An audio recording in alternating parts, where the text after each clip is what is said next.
my dear students, how are you all? I hope you all are fine. So आज हमारा हिंदी व्याकरण का topic है भाषा और व्याकरण। अच्छा, भाषा क्या होता है? भाषा, अभी मैं आपसे कुछ कह रही हूँ, आपको समझा रही हूँ, तो आप समझ पा रहे हैं ना? किसके द्वारा समझ पा रहे हैं? भाषा के द्वारा समझ पा रहे हैं। अगर यही अभी मैं दूसरी लैंग्वेज स्टार्ट कर दूँ स्पीक करना, तो क्या आपको आएगी? नहीं, because that is not our language. Okay, so सबसे पहले हम देखेंगे कि भाषा क्या होता है। तो जैसे बोली होती है, बोली जैसे कुत्ता भौंक रहा है, ठीक है, कुत्ता भौंकता है, बिल्ली म्याऊं म्याऊं करती है और वो एक दूसरे को समझते हैं, तो वो बोली है। वैसे भाषा को भी हम लिखकर पढ़कर समझते हैं, ठीक है। हम तो भाषा क्या होता है कि वह साधन जिसके द्वारा हम अपने मन के विचारों को एक दूसरे तक पहुंचाते हैं, उसे हम क्या कहते हैं? भाषा। तो भाषा क्या होता है? जिसके द्वारा हम अपने विचारों को एक दूसरे तक पहुंचाते हैं, जिसके द्वारा हम अपने विचारों को एक दूसरे तक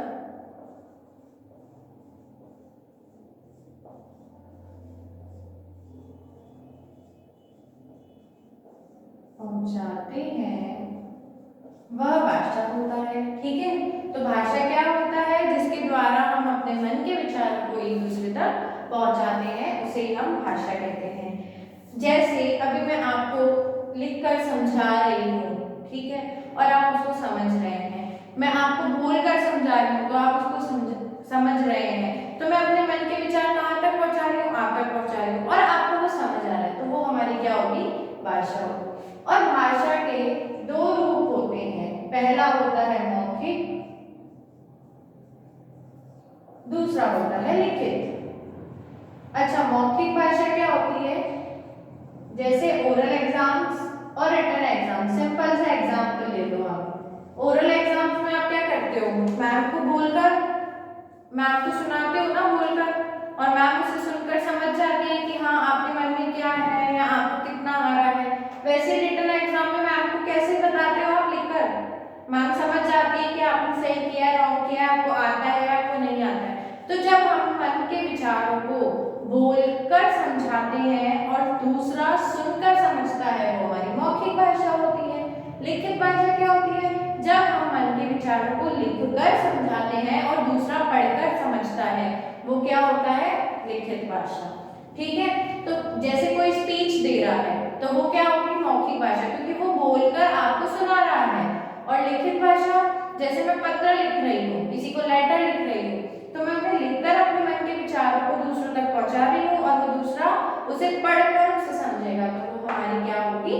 लिखित भाषा होगी। तो भाषा में सबसे पहले भाषा ये होता है जब हम मन के विचार को दूसरों तक पहुंचाते हैं। अब अगर मैं उसे बोलकर बता रही हूँ तो वो मौखिक भाषा होगी, और अगर मैं उसे लिखकर समझा रही हूँ तो वो लिखित भाषा होगी। तो भाषा के रूप आपको अच्छे से आ गए। ओके, अच्छा, अब हमारी राष्ट्रभाषा कौन सी है? हमारी राष्ट्रभाषा हिंदी है। इसे याद रखना कि हमारी राष्ट्रभाषा कौन सी है? हिंदी। क्योंकि अलग अलग राज्यों में अलग अलग भाषा बोली जाती है, लेकिन राष्ट्रभाषा है कि हमारे पूरे नेशन में जो बोली जाती है हमारे इंडिया में, वो कौन सी भाषा है? मोस्टली हिंदी, ठीक है। तो हिंदी हमारी राष्ट्रभाषा है। और हिंदी दिवस कब मनाया जाता है? 14 सितंबर को। 14 सितंबर को हम हिंदी दिवस मनाते हैं, ठीक है।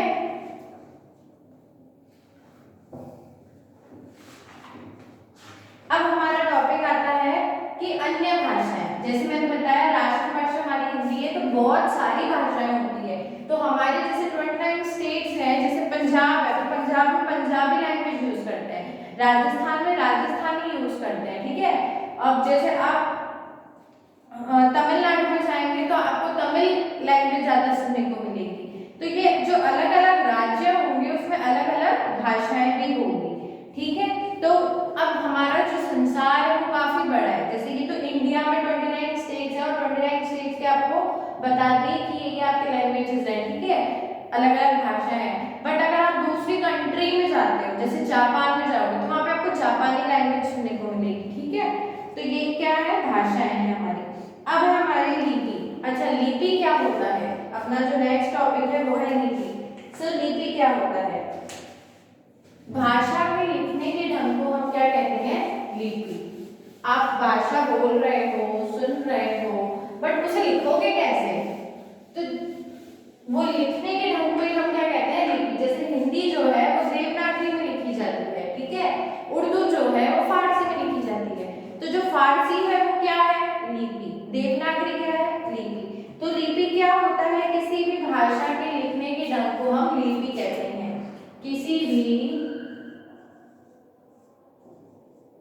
किसी भाषा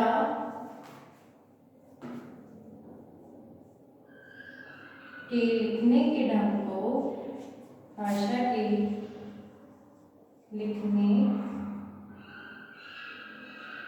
के ढंग को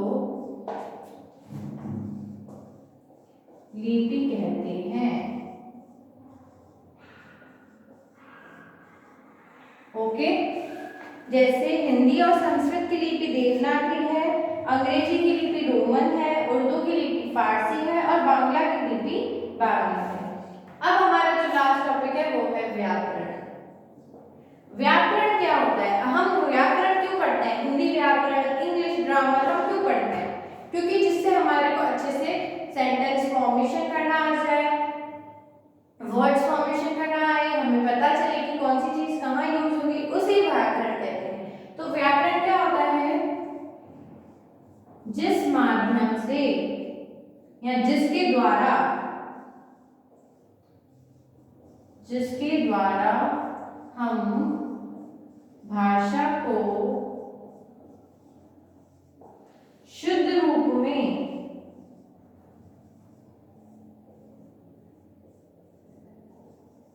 बोलना,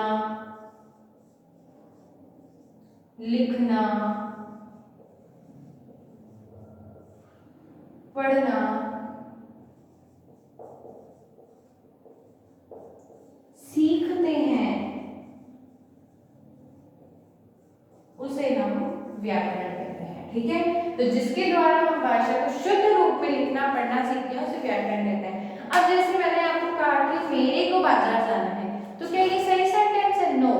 क्यों? क्योंकि हम ऐसे थोड़ी बोलते हैं कि मेरे को जाना है, हम क्या बोलते हैं? मुझे बाजार जाना है, ठीक है। तो मेरे को की जगह मुझे आया। क्यों मुझे आया? क्यों? क्योंकि वो सेंटेंस रॉन्ग था और हम करेक्ट सेंटेंस यही यूज करते हैं कि मुझे बाजार जाना है। तो जब हम ये ज्ञान सीख लेते हैं, ये व्याकरण का ज्ञान ले लेते हैं, तो हमें सेंटेंस फॉर्मेशन करना बहुत इजीली आ जाता है, ठीक है। तो व्याकरण आपको बता दिया कि व्याकरण क्या होता है? जिस भाषा से जिस माध्यम से भाषा को शुद्ध रूप में बोलना, लिखना, पढ़ना सीखते हैं उसे हम व्याकरण कहते हैं। तो भाषा के रूप, हमारी राष्ट्रभाषा और हमारा हिंदी दिवस, हमारी लिपि और हमारा व्याकरण, ये हमारा टॉपिक क्लियर हो गया है। I hope you all understood. Okay, thank you, have a nice day.